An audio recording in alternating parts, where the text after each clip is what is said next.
A monkey in the palace. Sharif was going to be 8 years old. The next day was his birthday, and he was going to ask his father, the Sultan, for something very special. That night, as he sat on the big pillow next to the table, eating supper with his family, Sharif said, "Papa, I want a monkey for my birthday." A monkey? His papa replied, "That is a most unusual request. Do you know how much work a monkey can be?" Not much at all, Papa. I will feed it with bananas and almonds and let it play in the trees." Sharif smiled. Sharif and his family lived in a large palace, surrounded by beautiful gardens and ponds. There were plenty of trees for monkey to play in. "Alright, Sharif, I will get a monkey for your birthday. Perhaps your mama can have some clothes made for him," Papa said, winking at Mama. The next morning, Sharif woke up with the sun. He ran into the garden. The flowers were opening their petals and the birds were beginning to sing. "Where's my monkey?" he shouted, searching behind every bush and waking everyone in the palace up.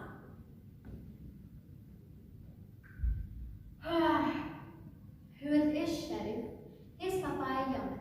He came out of the palace carrying a small monkey in his arms. "His name is Hassan. Your mama had these bright red baggy pants, a yellow and white striped vest, and yellow turban made for him.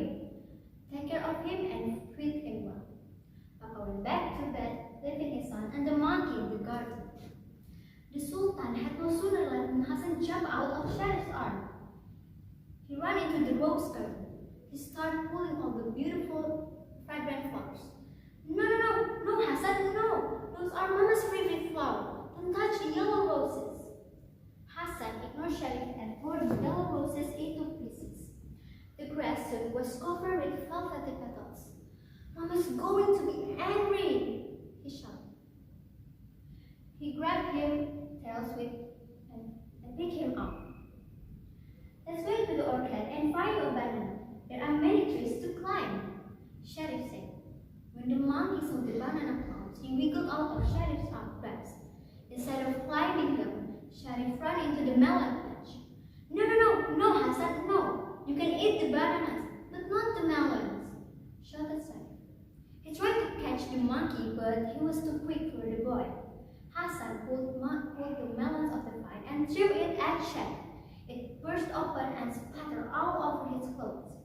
Melons began exploding on the side of the white marble palace, making a thick and sticky mess.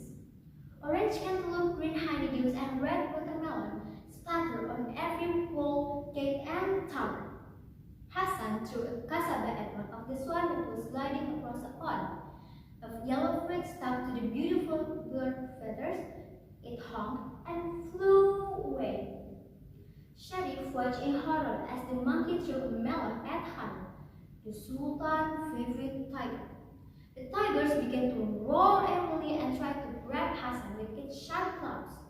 Sharif pulled berries, its orange and black strip from all the melon on its fur.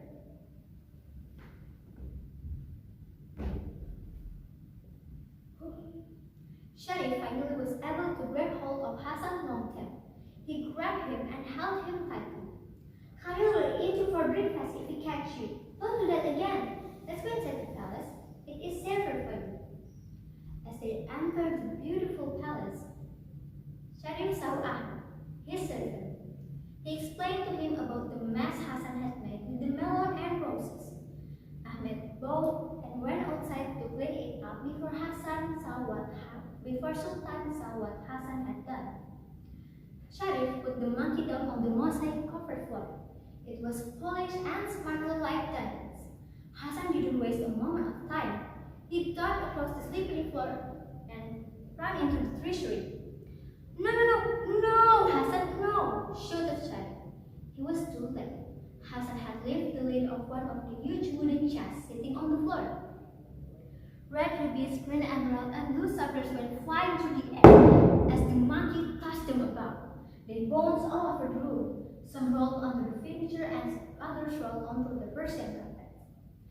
"Not Papa's jewels!" Sharif gulped.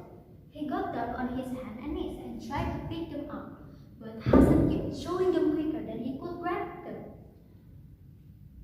Sharif chased the monkey around the room and nearly caught him. But he was jumped onto the chandelier. Hassan started swinging back and forth. No, no, Hassan, no! It is very fragile and not of the finest lens from minutes. Come down! Sharif stood helpless, watching the monkey destroy the palace. He knocked over a huge glass jar filled with gold coins. They spread across like lava oozing from a volcano. He ran into the kitchen and pulled all the copper pots off their hanger. They clanged and bounced them together. Sharif had to put his hands over his ears when Hassan began to bang them together. The monkey ran into the bed and turned the taps on. Water came gushing out and ran all over the floor. Soon puddles covered the tiles. Sharif, what is going on here? Shouted the Sultan. He stood with his arm on his waist.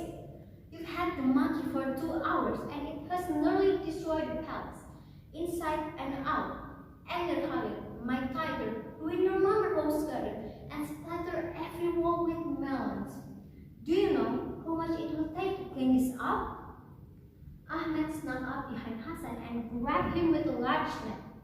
The monkey screeched angrily and tried to escape. The monkey is going back where it came from, back to where it belongs, in the jungle, his papa said. Sharif knew he was right. Hassan was too wild to live in the Sultan palace. Ahmed took the monkey away and Sharif went outside too and sat next to the pond. His feet dangled in the water. Bright orange toys swam back and forth, hoping that the boy would toss them a crumb of bread. But he was feeling too sad to do that. Sharif, come inside, shouted the Sultan.